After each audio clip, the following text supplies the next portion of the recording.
नमस्कार,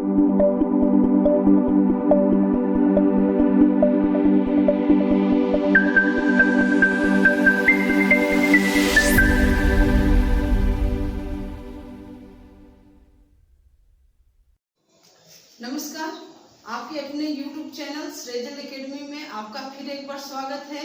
तो देखिए, हम लोग विगत वर्षों से में पूछे गए यानी राज व्यवस्था के प्रश्न जो है आपके सामने लेकर आए हैं। तो ये सारे क्वेश्चन जो है एटीपीसी आरआरबी के विभिन्न एग्जामों में पूछे जा चुके हैं। तो उन्हीं क्वेश्चनों का कलेक्शन है जिसपे एक नजर हम डालेंगे, जिसका नाम है 10 का डोज अब डेली। तो आइए देखते हैं पहला जो क्वेश्चन है क्या बन रहा है।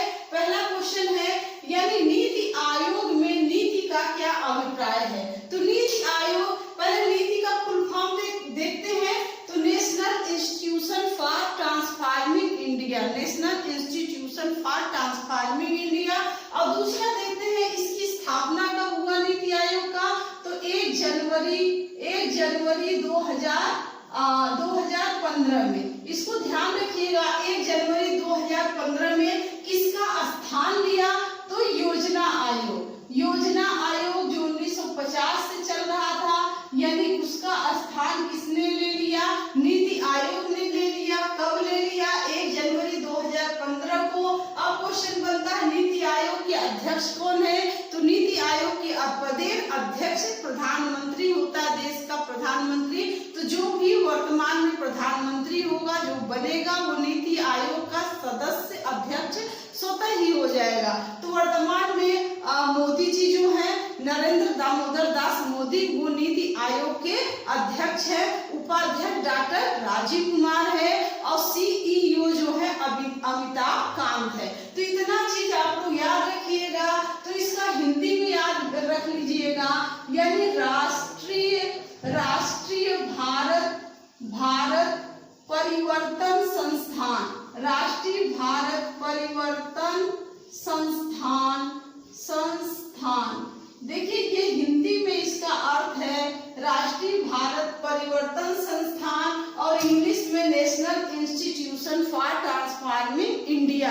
इसे थिंक टैंक यानी भारत का जो है थिंक टैंक के नाम से इसे जाना जाता है। इसमें कई तरह के सदस्य होते हैं, ठीक है। जितने आपके राज्य होंगे, राज्य के सभी मुख्यमंत्री इसके क्या होते हैं, मेंबर होते हैं। तो इन सारी चीजों को आप लोग ध्यान में रखिएगा।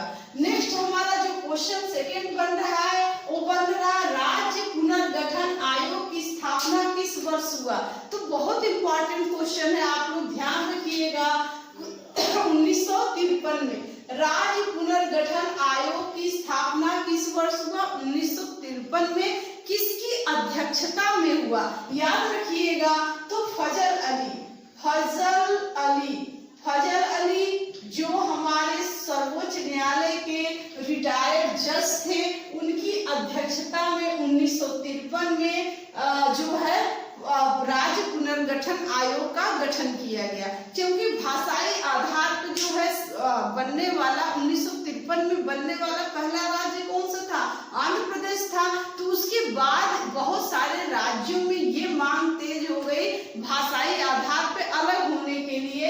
तो ऐसा फिर न हो पाए इतिहास में, आंध्र प्रदेश की तरफ बहुत सारे राज्य टूट न जाए, इसलिए जो है फजल अली के अध्यक्षता में 1953 में राज्य पुनर्गठन आयोग का गठन किया गया। और देखिए, यानी इसमें 3 सदस्य थे, के.एम. पडिक्कर और कुंजरू जो थे, इसके अन्य सदस्य थे, लेकिन इस आयोग के अध्यक्ष फजल अली थे। और 1955 में इस आयोग ने अपना रिपोर्ट सौंपा, जिसके आधार पर 1 नवंबर 1956 में राज्य पुनर्गठन आयोग पारित किया गया। तो ये सारी चीजें आप लोग ध्यान में रखेंगे। नेक्स्ट हमारा क्वेश्चन बन रहा है, भारतीय संघ की कार्यपालिका का संवैधानिक प्रमुख कौन होता है। भाई देखिए, जो कौन होता है, राष्ट्रपति होता है। तो हम लोग पढ़ चुके हैं अनुच्छेद 52 के तहत भारत का क्या होगा, एक राष्ट्रपति। और अनुच्छेद 53 कहता है कि समस्त कार्यपालिका शक्ति राष्ट्रपति के हाथों में निहित होगी और राष्ट्रपति या तो स्वयं या तो अपने अधीनस्थ कर्मचारियों की मदद से करेगा। तो अनुच्छेद 53 पूरी कार्यपालिका शक्ति राष्ट्रपति में निहित कर दिया। तो कार्यपालिका का संवैधानिक प्रमुख कौन होगा? राष्ट्रपति होगा। हमारे यहाँ संसदीय व्यवस्था है तो दो प्रमुख होते हैं, एक शासना प्रमुख और एक वास्तविक प्रमुख। तो संवैधानिक प्रमुख कौन होगा? राष्ट्रपति। और वास्तविक प्रमुख कौन होता है? प्रधानमंत्री। नेक्स्ट क्वेश्चन हमारा है क्वेश्चन नंबर 4, भारत का प्रधानमंत्री बनने के लिए न्यूनतम आयु सीमा कितनी है? तो न्यूनतम आयु सीमा 25 वर्ष। देखिए तो लोकसभा के लिए कितना होता है? 25 वर्ष। तो लोकसभा का जो नेता होता है उसी को प्रधानमंत्री के लिए, जो बहुमत दल का नेता होता है उसी को प्रधानमंत्री के लिए आमंत्रित किया जाता है। तो लोकसभा में जाने के लिए 25 वर्ष और लोकसभा का नेता ही प्रधानमंत्री बनता है तो उसका भी उम्र कितनी होनी चाहिए? 25 वर्ष होनी चाहिए। और राज्यसभा के लिए कितनी उम्र होनी चाहिए? राज्यसभा के लिए न्यूनतम आयु 30, न्यूनतम मतलब यानी इससे कम, मिनिमम आयु इससे मतलब कम नहीं होना चाहिए, 30 वर्ष होना ही चाहिए। ठीक है। और राष्ट्रपति के लिए भाई, तो राष्ट्रपति के लिए 35 वर्ष। ठीक है, 35 वर्ष। राष्ट्रपति, उपराष्ट्रपति, राज्यसभा ये सब 35 वर्ष चलेगा और लोकसभा 25 वर्ष। उसी तरह विधानसभा के सदस्य को 25 वर्ष, लेकिन विधान परिषद के सदस्यों को 30 वर्ष। ठीक, कंफर्म। नेक्स्ट देखिए, नेक्स्ट हमारा 5वां है केंद्र व राज्यों के मध्य संबंधों का विवरण संविधान के किस भाग में है? तो संविधान का भाग आप लोगों को बहुत अच्छे से पढ़ाया जा चुका है, तो पीछे जाके प्लेलिस्ट में संविधान के भाग के वीडियो को एक बार जरूर देखिएगा। तो देखिए आपको बताए थे उसमें केंद्र व राज्यों के मध्य संबंधों का विवरण संविधान के भाग 11 में। किस भाग में है? 11 में। आपको बताए थे केंद्र और राज्य यानी एक अलग अलग इकाई है, तो एक और एक जब मिलेंगे, केंद्र और राज्य जब मिलेंगे तो 11 हो जाएंगे। तो किस भाग में इनका होगा? भाग 11 में। तो आपके कुछ ऐसे भाग हैं, भाग फर्स्ट क्या है? केंद्र और उसके राज्य क्षेत्रों की बात करता है। भाग 2 क्या कहता है? भाग 2 में नागरिकता है। भाग 3 में क्या है? यानी मौलिक अधिकार है। भाग 4 में नीति निर्देशक। भाग 4 क में क्या है? तो आपके मूल कर्तव्य है। भाग 5 क्या है? केंद्र है। 6 में क्या है? राज्य है। तो ये सारी चीजें भाग आप लोगों को रिवाइज होना चाहिए। उसी तरह अनुसूचियां भी रिवाइज होना चाहिए। तो अनुसूचियां और भाग दोनों को आप लोग पढ़ेंगे। अब देखिए नेक्स्ट क्वेश्चन हमारा बन रहा है, लोकसभा में राष्ट्रपति कितने सदस्यों को मनोनीत करता है? तो लोकसभा में राष्ट्रपति कितने सदस्यों को? तो 2 सदस्यों को। कि एक ऐसे सदस्य होने चाहिए यानी जो आंग्ल भारतीय सदस्य होने चाहिए, एंग्लो इंडियन सदस्य होने चाहिए।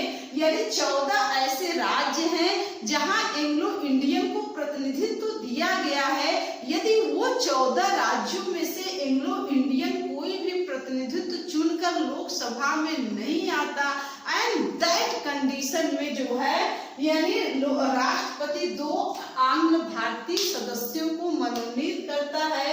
किस आर्टिकल के तहत?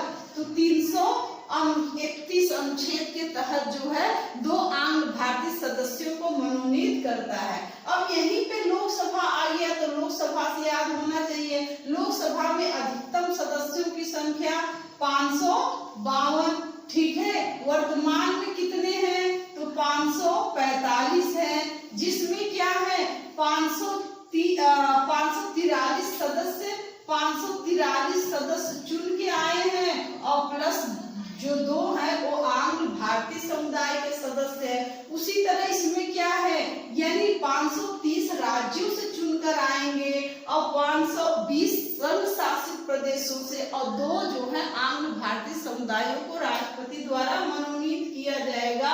और ये आंकड़ा कब तक बना रहेगा? यानी 2026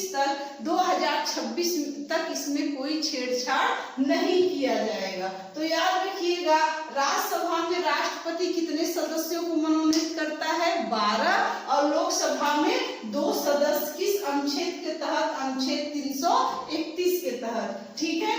अब देखिए क्वेश्चन नंबर 7 हमारा कह रहा है संसदीय काल का पहला घंटा होता है। तो संसदीय बैठक का पहला जो काल होता है वो क्या होता है भाई?